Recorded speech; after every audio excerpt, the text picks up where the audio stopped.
El placer, el gusto, el honor de todo, de tener a doña Milagros Ortiz, amiga política, ex vicepresidenta de la República, ex senadora de la capital y ex secretaria de Estado de Salud, de Educación.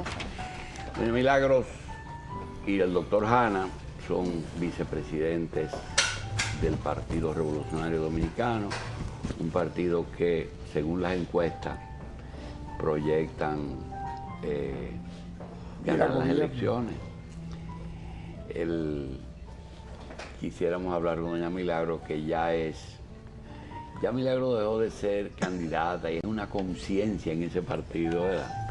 Bueno. Doña Milagros, al PRD le sería fácil, con Hipólito Mejía sobre todo, gobernar con el entramaje que le deja Leonel Fernández a la estructura del Estado.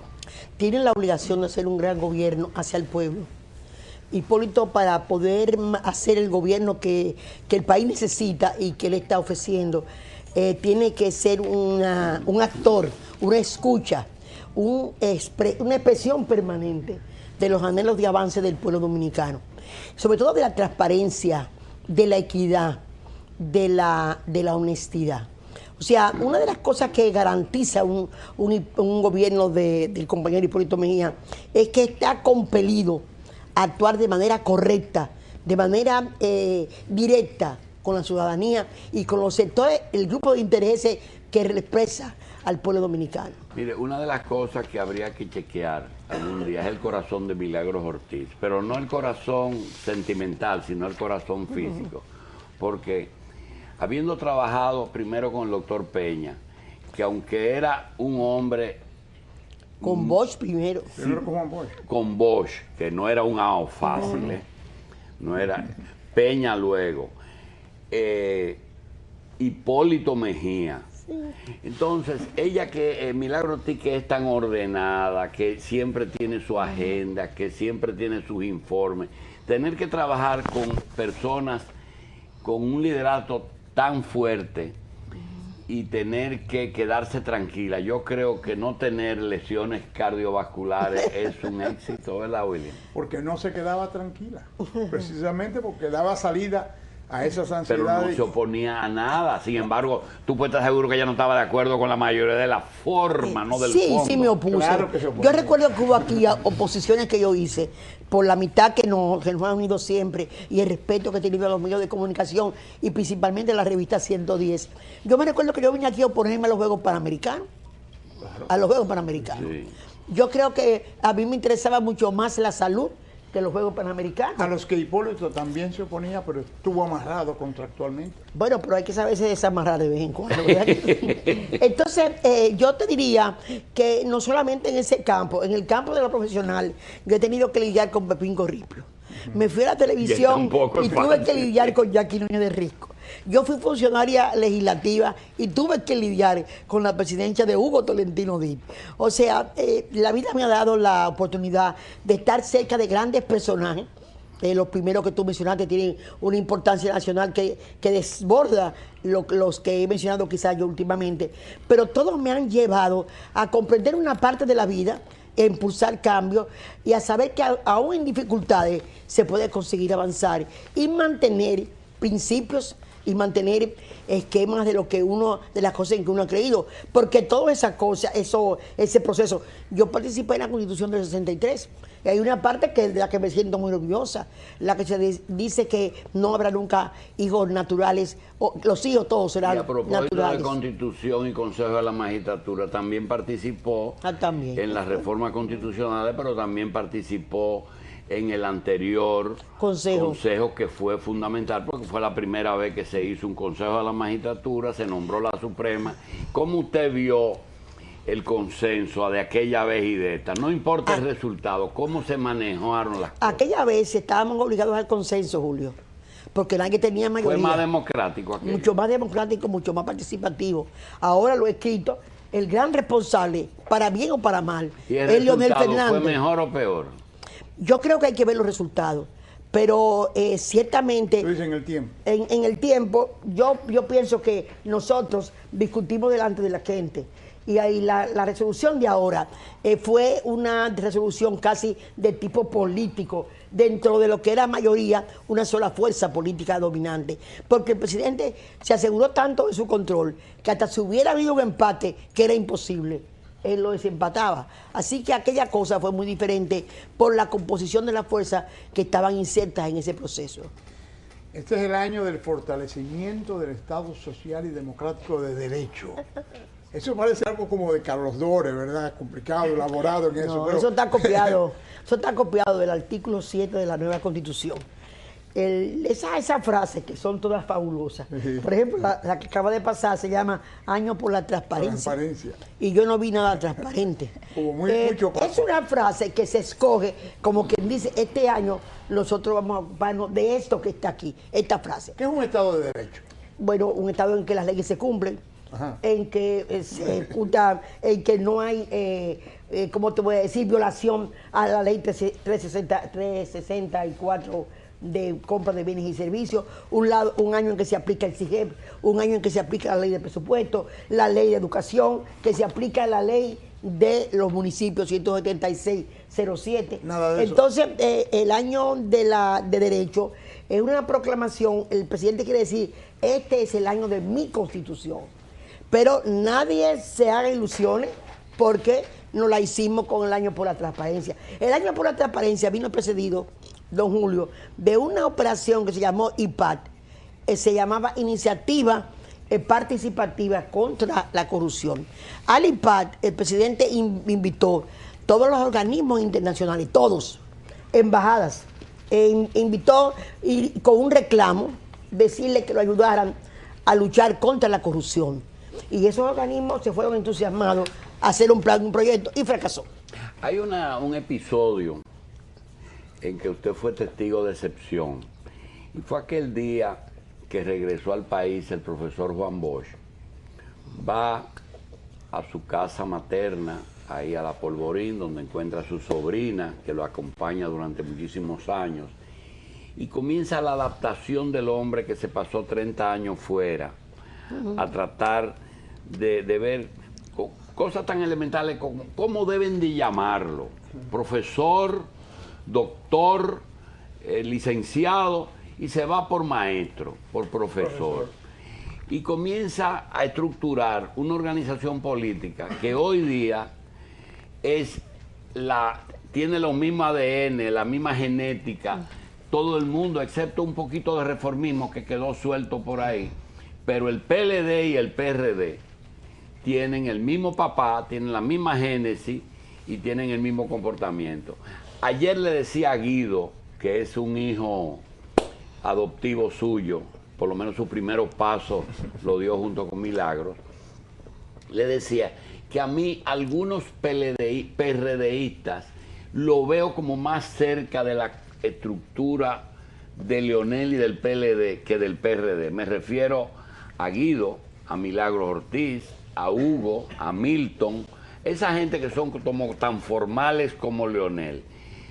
Eso que una vez fue así, ¿usted entiende que Leonel sigue siendo un personaje o dejó de ser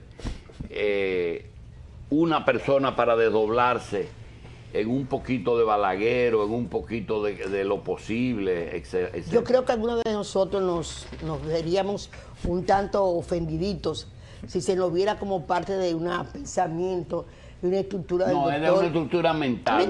Mental. No son alumnos ni nada de eso, sino una forma de actuar. No, nosotros hubiéramos querido, y parte de la ciudadanía creía, que venía una presidencia parecida y cercana a Bush.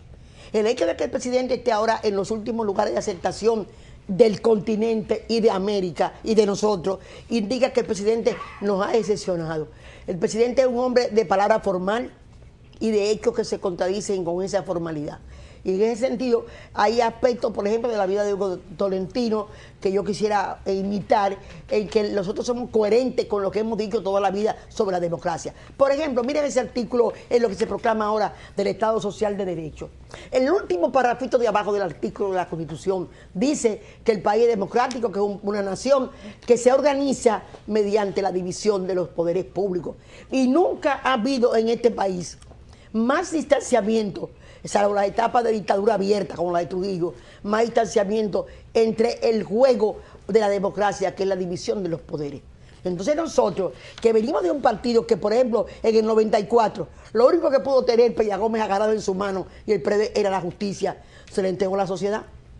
De un partido que cuando gana Salvador Jorge Blanco con el 57%, la justicia designa no a un amigo, designa a don Manuel Berger Chupane, un hombre independiente. Entonces nosotros le hemos hecho oposición a nuestro propio partido o a nuestro propio gobierno cuando creemos que anda mal la democracia. Ese es un atributo que tiene el PRD. La gran diferencia entre el PRD y el PLD, y con todo el respeto lo digo, es que Juan Bosch se va del PRD convencido de que es la subjetividad de la pequeña burguesía lo que impide tener un solo mando. Y hace un partido para tener una autoridad, un solo mando. Nosotros nacemos para la libertad, nacemos para defender el país de la dictadura. Y eso es hasta ahora un daño que nos hemos hecho. El mismo Hipólito, doña Milagro, creo que hizo una sola convocatoria del Consejo de Administratura, que fue cuando sustituyó a los jueces que faltaban. Pero ustedes nunca han sido muy proclive a meterse en los otros poderes. Pero la prueba está, aquí está William, el Consejo, en lo que fue la Seguridad Social. ¿Quiénes son los miembros de la Seguridad Social? ¿Son miembros del partido? Ninguno. Persia Álvarez no tenía nada que ver con el PRD. El doctor de Filló no tenía nada que ver con el PRD. Arismendi Santana, un técnico puro, no tiene nada que ver con ningún partido. No se metió en y Nélcida Marmolejo venía de la izquierda y fueron la gente a la que se le entregó todo lo que fue el consejo. ¿Por qué? Porque eso no era del partido, eso era del pueblo dominicano. Eso había que defenderlo porque son los ahorros y la salud de la sociedad. Entonces hay mucha diferencia profunda entre los dos partidos, aunque hayan nacido de la misma personalidad, pero fueron etapas de esa personalidad totalmente diferentes. El Juan Bosch que llega aquí con el PRD escribe Trujillo, causa de una dictadura sin ejemplo. El hombre, el líder que hace el PLD, ha escrito Composición Social Dominicana y la dictadura con respaldo popular. Son etapas de una vida y consecuencias de cada etapa. La otra cosa es su condición de mujer, pues, dentro de la política. Se puede pensar, dice, bueno, pero Milagros tiene el privilegio de que fue sobrina de Bosch, pero la grandeza de Milagros justamente comienza después que rompe con Bosch. Es decir, mientras tuvo con Bosch... Fui la sobrina de Bosch. Fue la sobrina de Bosch. Yo nazco ahora, cuando dentro de no ese grupo de mujeres, sí, que el PRD tiene en su historia, que Leonor y Belice, el la misma grupo Bey últimamente. Esa situación del papel de la mujer hoy, en que usted jugó un papel, primera senadora, ¿verdad? Antes fue Telma Frías de Montalvo. ¿Y de la capital? De la capital, recuérdate. Telma Frías fue la de cuando fue la líder. No fue Casanova. No, fue senador por San Pedro de Macorís, don Juan. Ah, yo pensé que era bueno, fue presidente del Senado. Del Senado, porque era senador por San Pedro de Macorís. Telma Frías fue una líder. Señores, yo me recuerdo que llegábamos a los sitios y la gente decía Juan Bosch, pero decía Telma. Y la representatividad de la mujer ahora, que usted encuentra ahí a Licelot, 10 o 12 juezas en las altas cortes, como le dicen a los tribunales superiores. ¿Cómo lo ve? Hubo mejor proporcionalidad de las mujeres en el año 97. Ajá. Porque de 16 jueces había 5 damas. Ahora teníamos el 33%, porque yo venía de elaborar y trabajar por la cuota de la mujer. Ahora es mucho menor, es un 20 y pico, pero no es la misma cantidad. Yo pienso que hemos caminado las mujeres en términos de educación, de participación, pero todavía no tenemos el acceso a los mandos públicos con la característica que el país lo necesita para ser un país equilibrado, ¿verdad que sí? Con la violencia, es un mal universal o se está focalizando otros problemas económicos y sociales dentro de la violencia contra la mujer? Multicausal. Multicausal tiene que ver con la pobreza, tiene que ver con la presencia del narcotráfico, tiene que ver con la ilusión de la mujer en el mundo social, económico y político, en la mala educación de las propias mujeres hacia sus hombres. Se sigue educando al niño con la misma categoría que se educaba años atrás. Y hay una sorpresa del hombre con la presencia de las mujeres que todavía no se manifiesta desde la escuela, que es donde debe manifestarse, y desde el hogar. Las mismas mujeres tenemos la obligación de educar a los hijos para la igualdad. Ese es un aporte que debemos hacer las mujeres dominicanas. Doña Milagro, el 2012 es un año electoral. Todos considerábamos que la campaña iba a iniciarse precisamente en esta fecha y no hace 5 o 6 meses como sucedió. Hace un año. ¿Cómo tú proyectas esa campaña a terminar el 20 de mayo? Bueno, lo complica mucho el alto nivel de captación de recursos económicos individualizados, que es una manera elegante de decir lo de la corrupción, sí, porque hay que ser elegante para decir las cosas. La complica mucho porque hay personas que han creído que el poder es un uso personal, de usufructo personales, y que perderlo va a depender mucho del uso de más dinero o de un grupo de presión. Entonces yo pienso que felizmente, como decía ahorita el don Julio Jacín, se ha mantenido durante un largo periodo, y creo que así va a ser, el partido que está en mejor posición, que es el PRD, pero pienso que hay que ir convenciendo a los que van a dejar el poder, que de verdad van a dejar al poder, y que esa es la ley de la democracia. Yo tengo la visión de un toro Miura de 3.000 libras en un ruedo con un torero de 150 libras, que lo que tiene es su inteligencia, su astucia y la espada para terminarlo. Ese toro es el PLD con todo su dinero, con 40.000 millones disponibles de más presupuestariamente, se dice, ¿verdad? Lanzado sobre nuestro candidato. ¿Cómo tú ves esa lucha? Depende primero del torero. Del torero. El toro no importa, lo que importa es la habilidad del torero. Y yo creo que felizmente la vida le ha dado al torero ahora una gran oportunidad, y creo que le está sabiendo manejarlo.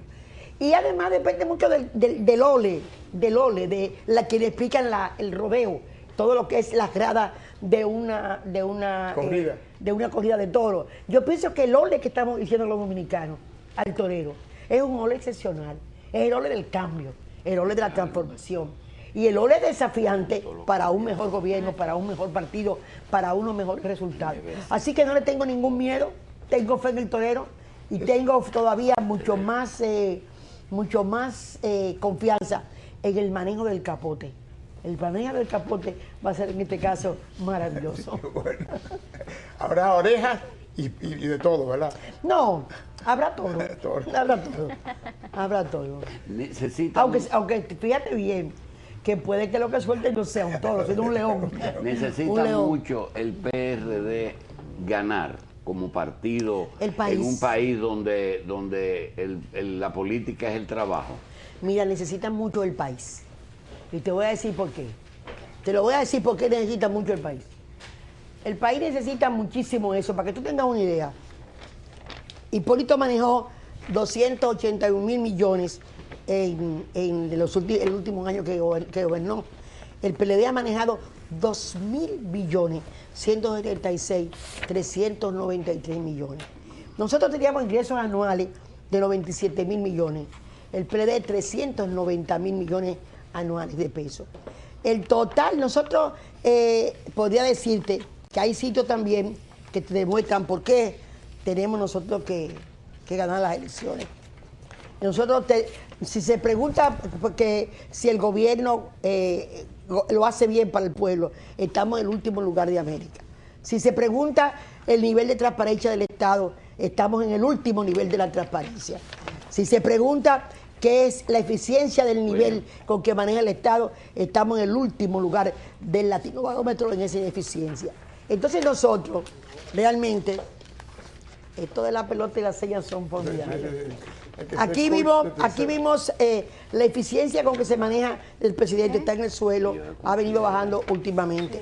La confianza en el gobierno está también en los últimos lugares. Yo pienso que el PRD necesita gobernar el país necesita un cambio y el PRD necesita interpretar ese cambio. Hay del PRD si no entiende para qué ¿Y con necesitamos qué gobernar. se cuenta? ¿Con un gobierno que se desacredita y un candidato que está ligado al gobierno? ¿O con un programa como Llegó Papá? No, Llegó Papá tiene ahora y va a ser muy difundido un contenido. ¿Por qué Llegó Papá? Llegó Papá porque no oían a la gente.